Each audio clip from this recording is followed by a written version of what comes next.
은혜라는 찬양을 아주 은혜롭게 잘했습니다. 네, 감사합니다. 하나님 감사합니다. 오늘도 하나님 은혜 감사하여 찬양하며 기도하며 예배하게 하시니 감사합니다. 모든 영광 홀로 받으시는 하나님, 이제 저희들에게 필요한 말씀으로 채워주옵소서.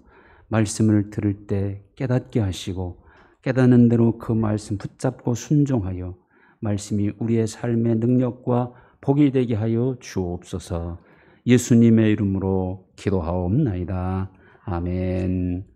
하나님의 말씀 신약성경 314쪽 에베소서 5장 1절로 4절 말씀입니다.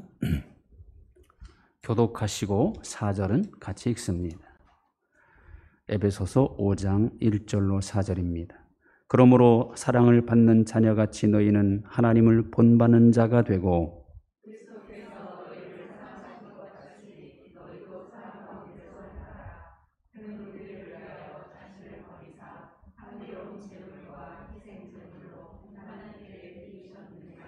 음행과 온갖 더러운 것과 탐욕은 너희 중에서 그 이름조차도 부르지 말라. 이는 성도에게 마땅한 바니라. 누추함과 어리석은 말이나 희롱의 말이 마땅치 아니하니 오히려 감사하는 말을 하라. 아멘. 던킨 도너츠의 창업자 로젠버그는 고등교육을 받지 못하는 사람이었습니다. 1916년 보스턴에서 태어난 그는 14살 때 경제 대공황을 맞아 가난과 맞설 수밖에 없었습니다. 일주일에 겨우 20불씩 벌었지만 그 돈을 가지고 부모님을 모시고 11조를 드리며 주일 예배를 빠지지 않고 하나님을 경외하는 가정을 이루었습니다. 그러자 하나님께서 지혜를 주셔서 점심을 배달하는 모빌 런치 서비스 회사를 세우게 하시고 아주 크게 성공하게 하십니다. 성공한 그는 72세 생일 때 이렇게 말했다고 합니다. 나는 몹시 어둡고 괴로운 시절을 보냈습니다. 교육도 제대로 받지 못했습니다. 하지만 하나님이 창조한 세계 속에서 직접 보고 듣고 경험하면서 많은 것을 배우게 하셨습니다. 나의 목표는 하나님을 잘 섬기는 가정을 세우는 일이었습니다. 그러자 하나님께서 복을 주셨습니다. 많은 고난과 절망이 괴롭혔지만 하나님을 끝까지 신뢰하는 믿음으로 나는 이겼습니다. 그리고 이런 말을 남겼다고 합니다. 성공은 지식에 많고 적음에 있는 것이 아니라 삶을 살아가는 태도에 달려 있습니다. 내 분수를 알라, 내 주제를 알라는 말이 있지요. 이 말은 너답게 살라는 말입니다. 너가 어린이면 어린이답게, 너가 어른이면 어른답게 살라는 말이죠. 그리고 너의 신분에 맞게 살라는 뜻입니다.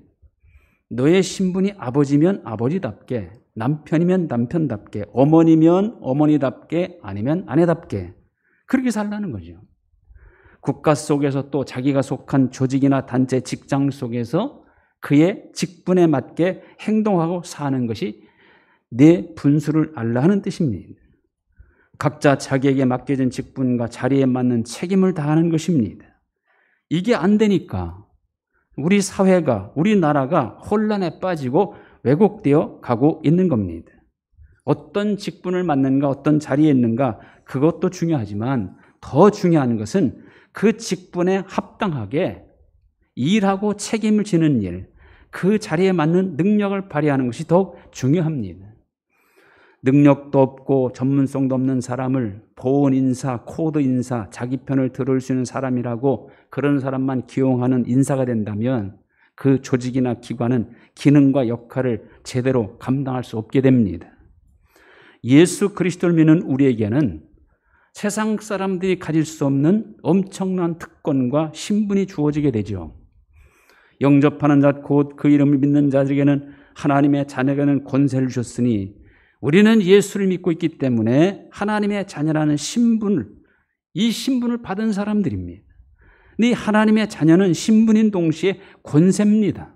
하나님의 권세와 능력이 함께하는 신분. 그러므로 이제 우리는 어떻게 살아야 되겠습니까? 하나님의 자녀답게 살아야 된다는 거예요. 그것은 어떻게 사는 겁니까? 오늘 읽은 1절 말씀 보면 그러므로 사랑을 받는 자녀같이 너희는 하나님을 본받는 자가 되고, 하나님의 자녀답게 산다는 것은 하나님을 본받는 자가 되는 것이라는 겁니다. 하나님을 본받는 건 뭘 의미합니까? 하나님의 뜻을 이루어 드리는 것이고 그 말씀에 순종하며 사는 겁니다. 왜냐하면 말씀이 곧 하나님이시고 말씀을 통하여 하나님은 당신의 뜻을 나타내시기 때문이죠. 또 2절 보시면 그리스도께서 너희를 사랑하신 것 같이 너희도 사랑 가운데서 행하라. 그는 우리를 위하여 자신을 버리사 향기로운 제물과 희생 제물로 하나님께 드리셨느니라. 그리스도께서 행하신 것처럼 사는 것이 곧 하나님 자녀답게 사는 겁니다. 자, 우리 그리스도는요, 우리를 사랑하셨고 지금도 사랑하십니다. 어느 정도로요? 자신을 향기로운 제물, 희생 제물로 내어 주실 만큼. 그런 예수를 믿어 하나님의 자녀가 되었기에 당연히 그 예수를 믿는 우리도 사랑 가운데서 행하여야 한다는 겁니다. 사랑이 우리의 삶의 원리가 되어야 하고 동기가 되어야 하고 삶의 방법이 되어야 하는 겁니다. 그게 사랑 가운데서 행하는 겁니다. 그리고 예수 믿는 우리에게 어떤 신분이 주어집니까? 성도라는 신분이 주어지죠. 하나님께서 특별히 선택하시고 거룩하게 구별한 사람, 그래서 하나님께서 아주 귀하게 여겨주시는 사람, 그게 바로 성도입니다. 에베소 2장 19절 그러므로 이제부터 너희는 외인도 아니요 나그네도 아니요 오직 성도들과 동일한 시민이요 하나님의 권속이라. 하나님께 택함 받은 순간부터 우리는 성도이고 하나님의 권속이 되는 겁니다. 하나님의 권속이라는 것은 하나님 나라의 주인이 된 것이고 하나님께 속한 자가 되었다는 겁니다. 그러므로 이제 우리는 성도답게 살아야 합니다. 성도로서 마땅한 바를 행하여야 한다 그 말이죠. 자, 성도로서 마땅한 바, 그건 뭡니까? 먼저 시편 50편 5절에 보면 나의 성도들을 내 앞에 모으라. 그들은 제사로 나와 언약한 이들이니라. 제사로 하나님과 언약한 이들이 성도입니다. 오늘 내가 성도가 되려면 하나님께 제사, 예배 드리는 사람이 되어야 합니다. 예배라는 것은 성도로서 기본적으로 가장 마땅히 해야 할 바입니다. 성도됨의 확실한 표지가 곧 예배이기 때문이에요. 예배하지 않는 성도, 스스로 성도이기를 포기한 사람이에요. 성도가 성도로서 그 신분을 유지하고 하나님과 지속적인 관계를 맺으면 예배를 지속적으로 드려야 합니다. 예배 생활이 중단된 사람은 하나님과의 관계에도 문제가 생긴 것이고 성도로서의 자리를 지키지 않은 불경입니다. 우리가 이 코로나 시대에도 왜 이렇게 방송으로라도 예배를 드리고 있습니까? 성도의 자리를 지키기 위함이고 하나님과의 관계를 지속하기 위해서입니다. 예배는 하나님께서 우리를 만나주시는 공식적인 열린 자리입니다. 예배를 거부한다는 것은 곧 결국 자신의 성도됨을 거부하는 것이고 믿음을 저버리는 결과로까지 이어지게 되는 것이죠. 그래서 성도들에 있어 예배는요, 생명과도 같은 것이고 끝까지 지켜내야 할 일입니다. 그리고 시편 34편 9절 너희 성도들아 여호와를 경외하라. 그를 경외하는 자에게는 부족함이 없도다. 성도들 향해 뭐라고 말합니까? 여호와를 경외하라는 거예요. 그렇습니다. 성도는 하나님을 경외하는 사람입니다. 성도가 하나님을 경외하면 하나님은 어떻게 해주십니까? 부족함이 없도다. 어느 정도로요? 젊은 사자는 궁핍하여 줄일지라도 여호와를 찾는 자는 모든 좋은 것에 부족함이 없으리로다. 여기서 좋은 것이 뭡니까? 잠언 22장 4절 겸손과 여호와를 경외하며 보상은 재물과 영광과 생명이니라.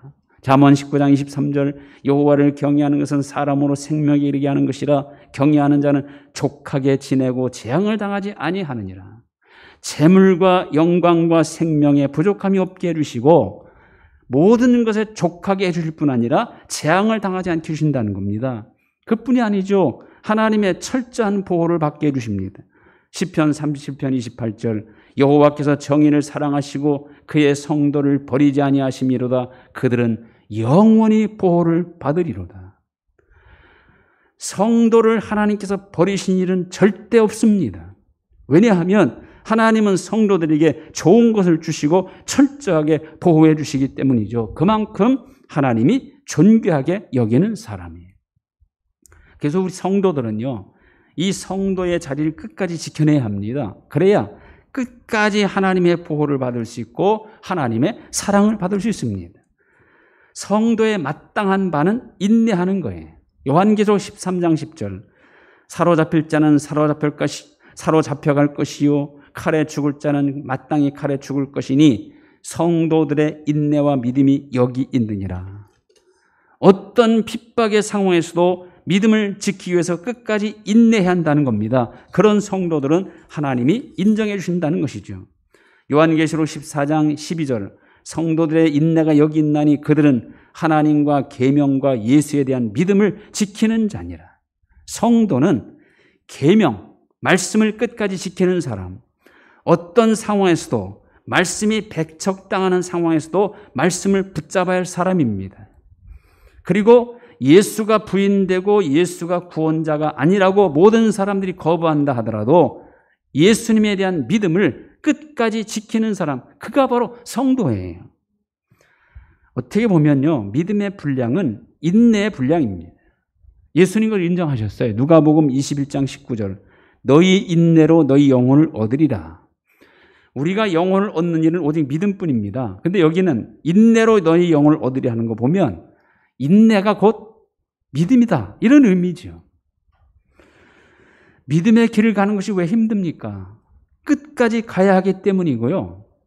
그 길이 평탄한 길이 아니라 좁고 협착한 길이기 때문이고 세상에서는 핍박을 당하는 길이기 때문입니다. 믿음의 길을 가는 도중 가장 필요한 것이 그래서 인내입니다.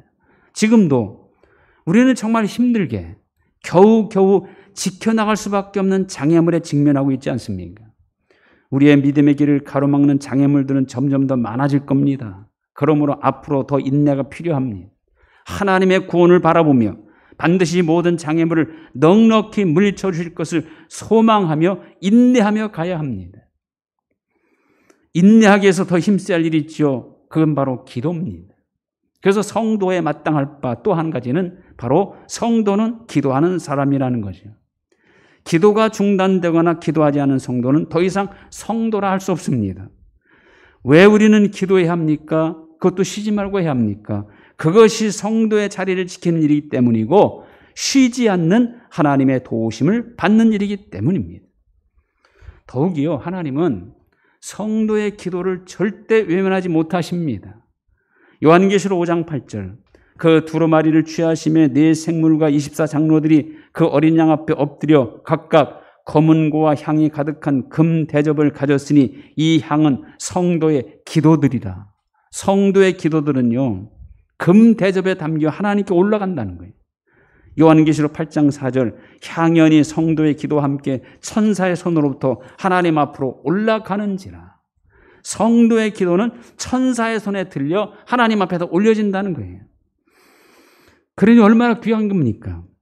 성도에게 주어진 최고의 특권, 성도가 마땅히 바라는 것이죠. 그리고 오늘 그 말씀에 성도에게 마땅한 바를 무엇이라고 합니까? 3절 보시면 음행과 온갖 더러운 것과 탐욕은 너희 중에서 그 이름조차도 부르지 말라. 이는 성도에게 마땅한 바니라. 누추함과 어리석은 말이나 희롱의 말이 마땅치 아니하니 오히려 감사하는 말을 하라. 자, 성도가 이름조차 부르지 말할 것이 뭡니까? 음행. 여기서 음행은 합법적인 결혼 생활 이외에서 일어나는 모든 성적인 부도덕을 말하는 것이고요. 여기서 온갖 더러운 것은 신앙적인 것뿐 아니라 윤리적으로도 추한 모든 행위를 말합니다. 그리고 탐욕은 끊임없이 성적인 쾌락을 추구하는 것을 말합니다. 이런 것들은 성도로 하여금 타락하게 만드는 것들이기 때문에 이름조차 부르지 말아야 합니다. 철저히 단절해야 한다는 것이죠. 또 마땅치 않은 일이 뭡니까? 여기 누추함. 여기서 말한 누추함은 천하고 속되고 더러운 말, 그 다음에 어리석은 말, 이거는 아주 분별 없이 그냥 잔소리, 냇가리는 어떤 군소리 이렇게 표현할 수 있습니다. 그 다음에 희롱의 말은 뭐냐? 외설적인 내용을 포함한 아주 상스러운 농담이나 독설, 이런 언어 생활은 성도가 철저히 배제해야 한다는 겁니다. 오히려 성도에게 가장 합당한 말은 무슨 말이냐? 여기 보니까 감사하는 말 하라 이렇게 말하죠. 그렇습니다. 감사야말로 성도에게 가장 마땅한 바입니다. 하나님을 향해 감사하고 은혜를 입은 사람들에게 감사하는 것, 이거야말로 성도가 반드시 해야 할 일입니다. 감사야말로 하나님과 지속적으로 좋은 관계를 유지하게 하는 확실한 일이고, 감사야말로 사람들과 화목하고 유익한 관계를 맺게 해주는 윤활유와 같은 겁니다. 하나님과 친밀한 관계를 맺게 하는 통로이고 사람들과 좋은 관계를 이어주는 끈과 같습니다. 감사하면 은혜가 발생합니다. 하나님께 감사하면 하나님의 은혜가 임하고, 사람에게 감사하면 사람들로부터 선한 것으로 보응이 돌아오게 됩니다. 오늘 맥주 감사절을 잃어버린 감사를 회복하는 기회가 되시길 바랍니다. 지난 반년 동안 세상 살면서 얼마나 지치고 힘듭니까? 그러다 보니 우리 입술에 감사보다는 불평, 원망이 일어날 때가 많았습니다. 이 모든 것들을 다시 한번 이제는 벗어버리고 감사의 회복을 통하여 하나님과 더 가까운 관계, 그리고 사람들과의 회복을 일으키는 원동력 같은 감사를 회복하는 여러분 되시기를 축원합니다. 성도답게 말하고 행동하고 생각하며 사는 사람이 성도이고, 마땅히 할 바를 행하며 사는 사람이 성도입니다. 예배와 기도는 성도됨의 분명한 표지이고, 인내는 끝까지 성도가 되기 위해서 가장 필요한 것이고, 하나님을 경외하는 일은 성도가 좋은 걸 받기 위해서라도 가장 힘써야 할 일이고, 감사는 성도의 마땅한 바입니다. 끝까지 성도의 자리를 잘 지키시는 여러분 다 되시기를 주님의 이름으로 축원드립니다. 하나님 감사합니다. 맥주 감사절을 맞아 다시 한번 성도가 마땅히 할 바가 무엇인지를 깨우쳐 주시니 감사합니다. 하나님을 더 경외하게 하시고 더 하나님께 예배하게 하시며 감사하며 살게 하여 주옵소서. 성도의 가는 길이 비록 힘들고 많은 장애물이 있는 길이라 할지라도 끝까지 인내하며 가는 우리 예비교회 모든 성도들 다 되게 하여 주옵소서. 감사를 통하여 앞으로 더 큰 은혜, 더 큰 복을 받아 누리는 모든 성도들이 될 수 있도록 인도해 주옵소서. 예수님의 이름으로 기도하옵나이다. 아멘. 301장 1절 찬양 드립니다.